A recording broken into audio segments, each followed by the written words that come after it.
Magandang araw po sa inyong lahat mga kababayan at welcome back dito po sa PNR. At ito nga mga kababayan, Vice President Sara Duterte napasugod. Nako, video nilabas na. Yan mga kababayan, nagtatanong kung nilabas na ba ang video. Vice President Sara Duterte hindi na napigilan pa. Nako, ano kaya ito Kongreso nabulabog, nataranta lahat. Patungkol po riyan mga kababayan ang ating alamin at bibigyan ng komento. At dahil nga po riyan, eto, share po natin itong post po ng ating mga kababayan na kung saan it is very relevant, no? Sa panahon ngayon mga kababayan, itong pagtaas ng dolyar, no? Pagtaas ng value ng piso. Mas lalong nawawalan ng value ang piso mga kababayan sapagkat nasa 68 na yata no? Teka lang Nasa 59, 68. Anong 68? Ang laki naman nun. Nasa 58.91. Pero pumalo na po ito sa 59 yan mga kababayan, no? At sinasabi ng ating mga kababayan, maybe ito na po yung resulta ng pagbebenta ng 25 tons of gold na hindi natin alam kung saan napunta ang pinagbentahan. Yan mga kababayan, mamaya bigyan po natin ng reaksyon yan. At ito pa, Speaker Romualdez mga kababayan, Speaker Martin Romualdez, nako, may mensahe kay Vice President Sara Duterte. Alamin natin mamaya kung anong mensahe niya at bigyan po natin ng reaksyon mamaya mga kababayan. At ito po, ang last po natin pag-uusapan ay ito nga po, Vice President Sara Duterte napasugod dyan sa Kamara, dyan sa Kongreso, kung saan nakadetain po ang kanyang Chief of Staff na si Attorney Zulaika Lopez. Yan mga kababayan, mamaya po nataranta po talaga itong mga taga Kamara. Aba talagang grabe po ang kanilang ginawa kay Vice President Sara Duterte. Okay? Mamaya po mga kababayan, bigyan po natin ng reaksyon yan. At ito na nga. Simulan na po natin ito mga kababayan. Dito po. Teka lang, bibelta tayo.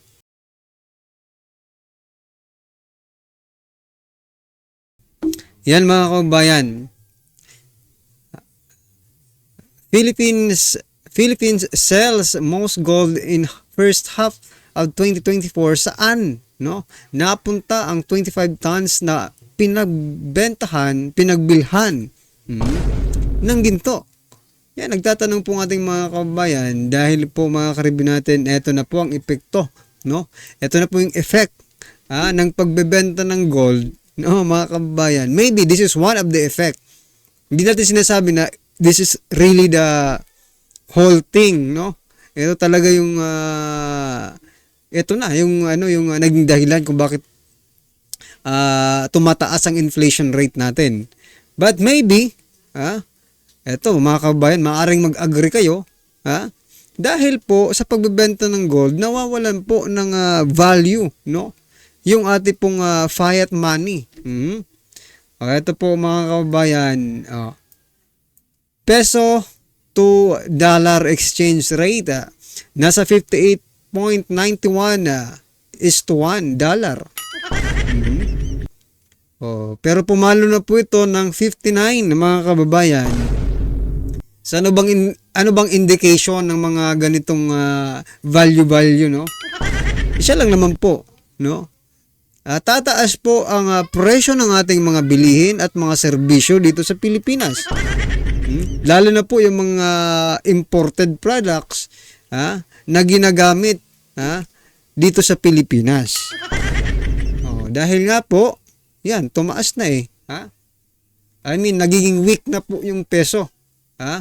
Pero sabi po naalala niyo po yung sinabi ni Congressman Sandro Marcos, the peso is not weak, no? Dollar is just strong, no? Sabi niya. Malakas lang talaga ang dolyar pero hindi po weak, no? Hindi mahina ang peso. Yan po ang sabi niya. ano ba talaga? Ano ang pagkakaiba, no? Alam naman natin yung kung anong pagkakaiba ng weak at saka strong, no? Pero sinasabi niya, hindi no? Well, anyway, ay hindi naman tayo ekonomista. But, mga kababayan, kahit hindi po tayo ekonomista, no? We can still, no? Comment about this. At gusto lang naman i-connect ng ating mga kababayan, no? Yung pagbebenta ng gold to our present situation in terms of inflation. Yan, mga kababayan. Oo nga, saan kaya napunta itong 25 tons of golds, no, mga kababayan? Well, anyway, ano po ang inyong opinion dyan? I-comment nyo na lang po sa baba. At eto, pakinggan po natin ito, si Mr. Speaker Romualdez, meron pong mensahe kay Vice President Sara Duterte. Pakinggan po natin at bigyan natin ng komento to. Sir, sabi niya, naawa daw po siya sa mga OVP officials niya, lalo nga po doon sa ongoing hearing ng good government dahil nadadamay daw po sila sa dapat dapat na siya sumipot at mag-oath at magsalita at mag-explica kasi lahat ng mga opisyalis niya siya lang yata may alam kung ano nangyari dyan sa mga pondo kaya dapat siya na mag-explica. Huwag na lang yung bigay sa mga officials ng OVP o SEDEC. Siya na lang magsalita. Yun na lang po. So yan, mga kababayan, nakangiting nagkomento itong si Speaker Romualdez patungkol po dyan sa contempt, no? Kasi ginigipit daw yung mga staff ni Vice President Sara Duterte, which is true, no? Which is very, very true, mga kababayan. Bakit? Kino-contempt agad diba? True. Facts po yan na ginigipit talaga. Hindi natin may kakaila. It is already a facts, mga kababayan. Now, ano bang gusto kong i-point out dito? Kung ngayon, di ba? Kung ngayon nagaganito nila yung Office of the Vice President, no? Itong kanilang mga iniimbestigahan na pondo, mga kababayan, it is a very normal fund, no? Of Vice President, no? Ito lang po ang gusto kong malaman ninyo. Baka kasi dumating ang araw, no, na kayo naman po ang hanapan ng taong bayan. Or for example lang maupo pong presidente si Vice President Sara Duterte sa 2028. For example, maupo bilang presidente. At ngayon kalikutin po yung inyong performance in terms of handling, no, a budget, no, masasabi natin itong kamara, no, itong kongreso, they are not handling budget as sa normal nilang ginagawa, because ngayon, mga kababayan, they are really focusing on budget. What? Ayuda dito, ayuda doon, ayuda. Well, mga kababayan, sabi nga ng ating mga kababayan, no, sa ayuda kasi mabilis ang pera. Mabilis nga mabilis nga mamigay ng no ba? Ayuda.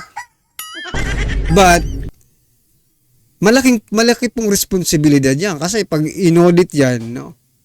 At kapag mayroon pong mga pumirma na mga ngayon hinahanapan nila ng pirma-pirma si Vice President Sara Duterte, di ba, yung mga staff. Etong ayuda na ito, napakarami pong pirma nito na pwedeng gawing palusot, no? Kung talagang yun ang yan ang fokusan ng susunod na administrasyon. Nako. Baka po yung ngiti ninyo, Speaker Romualdez, ay mapalitan ng luha. Ang gusto ko lang i-point out dito, mga kababayan, no? Itong budget mo ni Vice President Sara Duterte, normal. Dito po sa budget ngayon ng Kongreso, sa pamimigay ng ayuda, it's not normal. No? Kasi, in-insert lang po yan Si Senator Amy mismo ang nagsabi. Hindi po nila alam yung AKA program. Bilyones. Tapos sinabi po niya na dinilit niya na po yan doon sa Senado. Pero bakit nandyan pa rin? Di ba? Pwede bang magpaliwanag ang Kamara kung bakit ganito ang nangyayari? Hindi po alam ng Senado, hindi po alam ng Senado yung may insertion pala kayo. Di ba? O, sabihin na natin, baka sabihin nyo, may ano naman separation ng power. Di ba? Separation ng power ng Senado at saka Kongreso. Teka lang. Baka nakakalimutan nyo, may separation of power din po ang Office of the Vice President at saka ang Kamara. Nasa executive at kayo po ay nasa legislative. Yung Senado nga nasa legislative, sinasabihan nyo pang may separation ng di ba? Wag kayong makialam. Sinabihan nyo noon di ba? Wag kayong makialam dito sa PIPI na to kasi walang pakialam daw Well, anyway, nai-insert ko lang mga kabayan kasi napag-usapan po yung separation of power. Well, anyway, ano pong inyong opinion dyan? I-comment nyo lang po sa baba. At ito mga kabayan, itong nakakagulat. Vice President Sara Duterte sinugod ang Kamara. Ito po. Legazpi Albay, Vice President Sara Duterte went to the House of Representatives on Thursday. Thursday night pala. To visit her Chief of Staff, Undersecretary Zuleika Lopez, and spent the night in her brother's office. Yan mga kabayan. Ayon po ito kay Attorney Trixie Angeles. Ayon po sa kanya at ayon din po kay Chikadorang Bubuet, dinalaw ni Vice President Inday ang Chief of Staff niya na si Attorney Zuleika Lopez na nakadetain sa House of Representatives. Ito po ang nangyari. At dahil cowboy naman si Madam Inday sa office siya ni Kong Pulong natulog. Yan habang nandun siya, pinatayan ng ilaw ang buong wing. Nako naman. Grabe. This is one a very disrespect mga kababayan, no? Kung saan nandun yung tanggapan ni Kong style talaga. Ni Kong, yan. Style talaga. But wait, there's more. Ito pa, mayroon pa pala. Hindi pinayagan ng Sergeant at Arms na samahan si Vice President Sara Duterte ng kanyang mga security. Full stop. Nako. Talaga naman. Ito po ang naging opinion ni Attorney Trixie Angeles. Unescorted and walang personal security ang second highest official ng bansa. Habang nandun sa lugar, siya sa lugar na pangangasiwa ng opisyal na may interest sa posisyon niya. Naman, Tapos pinatayan pa ng kuryente. Di naman masyadong halata ang house. Mapapatanong ka talaga Bakit kailangan yung patayan ng kuryente at hindi pabantayan doon sa kanyang mga security? Di ba? Dahil iniisip nyo safe na, Safe naman dito si Vice President Sara Duterte. Kaya mga kababayan, kani-kanina lang, nabulabog ang Kongreso. At biglaan po silang nagpa-presscon. Hindi ko napanood na masyado yung presscon pero nakita ko po, na nagpa-presscon agad sila. Dahil po nandun si Vice President Sara Duterte. Ano ba? Magkakaroon kayo ng immediate committee hearing dahil nandiyan si Vice President Sara Duterte. Maloko din well anyway, sabi nga this is their time, may oras naman para kay Vice President Sara Duterte at sana lang, harapin din nila, or maybe kung ayaw nilang harapin, okay lang din naman. Basta importante mga kababayan, eto kasi na may nagko-comment, baka kasi isang araw sabi nila mabaliktad ang mundo, itong mga congressman na to naman ang imbestigahan, at hindi sila umattend. Well anyway, sabi nga pag-usapan natin yan pag nandyan na, di ba? Well mga kababayan, ano po ang inyong reaction dyan sa walang respetong ipinakita ng House of Representatives dito sa second highest official of the land? Anong masasabi nyo dyan mga kababayan? At ito na nga, sama-sama at sabay-sabay po natin pakinggan na panoorin at bigyan ng komento ang video ito. Ito na po. Ang title pala nito, Heto nakakagulat, OMG. Vice President Sara Duterte hindi nakapagpigil, video pinakita na. Nagtatanong ha, pinakita na. Dapat bang malaman ng taong bayan, heto na. Ito ang nakakagulat. Walang planong mag-resign si Vice President Sara Duterte sa kabila ng panawagan ng ilang mambabatas. Giit ng pangalawang Pangulo na ang bayan ang nagluklok sa kanya sa pwesto at hindi naman sila. Sabi pa rin ni Vice President Sara, magpapatuloy ang pagtatrabaho ng kanyang tanggapan. May budget man o wala. Vice President Sara Duterte, matapang na binunyag na hawak na niya ang video na siyang ebidensya at tila kinakatakutan ng mga mambabatas laban sa umano'y isang tao umano o handler na nasa likod ng impeachment laban sa kanya at isisiwalat niya ito sa tamang panahon. Planong zero budget ng mga mambabatas sa Office of the Vice President. Tila naudlot dahil natakot umano si Tamba sa video na hawak na mismo ni Vice President Sara. Pero bago ang lahat ng ka-update, kung bago ka pa lamang sa aking channel, ay mag-subscribe ka na. At huwag kalimutang i-click ang notification bell para mas updated ka sa lahat pa ng bagong videos na i-upload namin. At ito na nga mga ka-update, kinumpirma ni Vice President Sara Duterte na siya ay nasa Calaguas Island noong Lunes. Dito nga raw niya nakita ang problemang kinakaharap ng mga residente tulad ng kawalan ng access sa medical care, hindi maayos na internet at maging sa kuryente. Pero pinasinungalingan niya ang balitang nandun pa siya sa nasabing isla habang isinasagawa ang budget deliberation ng Kamara. Alas 10 ng umaga noong araw na yon. Report ng Philippine National Police, accurate naman, tama yun lahat, ang report nila. 6:32 was it na umalis ako doon sa Calaguas. Ng Monday po, ma'am. Ng Monday, yes. 6:32 ng Monday, umalis ako doon. Ang budget hearing started 10 a.m. So tama din ako. Walang budget hearing na nangyayari at 6:32 a.m. Walang congressman magigising ng 6:32 a.m. para magtrabaho. Ang gumagawa lang ng ganyan ang mga executives na hindi natutulog para magtrabaho. Dahil sa hindi pagdalo ng pangalawang Pangulo sa deliberasyon ng Kamara, kaugnay sa 2 bilyong pesong panukalang budget ng Office of the Vice President sa taong 2025, pinagbibitiw siya sa pwesto ng ilang mambabatas, particular na ang mga guns ng Kamara. Ako ng mga tao dito believing that I will work for the country, and that is what we did.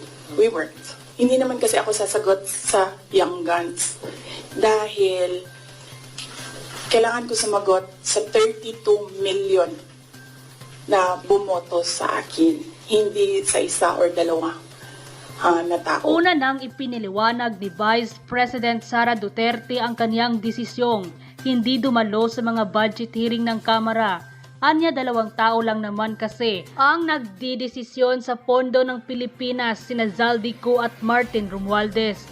Matatandaang sumulat din ang Vice President kay Lanao del Sur Representative Zia Adyong at sinabing ipinauubaya na ng OBP ang kanilang panukalang budget sa desisyon ng Kamara.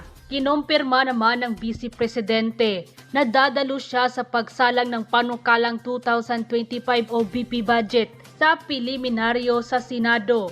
Anya naghihintay na lamang siya sa schedule pero nanganganib na matapyasan ang 2.37 bilyong pesos na panukalang budget ng OBP. Matatandaan na mahigit 733 million 198,000 million pesos na lang ang inirekomenda ng House Committee on Appropriation para sa budget ng OBP sa susunod na taon. Pero hindi umaasa si Vice President Sara na makukuha nila ang panukalang budget. Wala na kaming expectation na mahabol pa yan. Kasi nga, sinabi ko doon sa interview ko, pagdating sa BICAM, pagdating sa bicameral, kung nasaan nandun na yung dalawa, the Senate and the House of Representatives, wala ding nasusunod doon except si Zaldico at si Martin Romualdez. Tiniyak naman ni Vice President Sara na hindi makakaapekto sa mandato ng kanyang tanggapan ang anumang halaga ng budget ang posibleng ibibigay sa kanila. Sa 700 million, we will see kung ano yung maiwan, and then we will work around that budget of the Office of the Vice President. Pero definitely, tutuloy pa rin yung trabaho, anuman ang budget ng Office of the Vice President. Matapos lumabas ang balita na tila alam na mismo ng Vice President na kung sino ang tao o handler ng impeachment laban sa kanya at hawak na umano niya ang video, ay tila biglang umiba ang ihip ng hangin. Sa Kongreso, tila nilaglag umano ng Speaker Romualdez ang mga kongresista na tila gustong i-zero budget ang OBP. Ayon pa sa balita, abay himala, nanalo si Vice President Sara. Ang budget ng Office of the Vice President ay hindi na umano tatapyasan o i-zero budget. Ito daw ang iminungkahi ni Speaker Martin Romualdez. Sa hinaba-haba ng posisyon ay aaprubahan nyo rin pala. Video lang pala na hawak ni Vice President Sara ang katapat. House Speaker Martin Romualdez has declined the proposal of some lawmakers to reduce the budget allocated to the Office of the Vice President or OVP under Vice President Sara Duterte for 2025. Romualdez highlighted the importance of maintaining sufficient funding to continue the OVP's public service program. He stressed that removing the budget entirely would disadvantage citizens who rely on these services. Yan mga kabayan, pero sinungaling, sinungaling pa rin po itong si Speaker Romualdez sapagkat tinapyasan niya ang budget ng Office of Vice President at ito po ay naging 700 plus million lang mga kababayan. So nasaan po ang sinasabi niya hindi na tatapyasan, di ba? Sinungaling, yun po eh. Well, anyway mga kababayan, ano bang po ang inyong opinion, reaction patungkol po sa video ito, ay comment lang po sa baba para at least alam po ng ating mga kababayan ang inyong opinion. Maraming salamat po.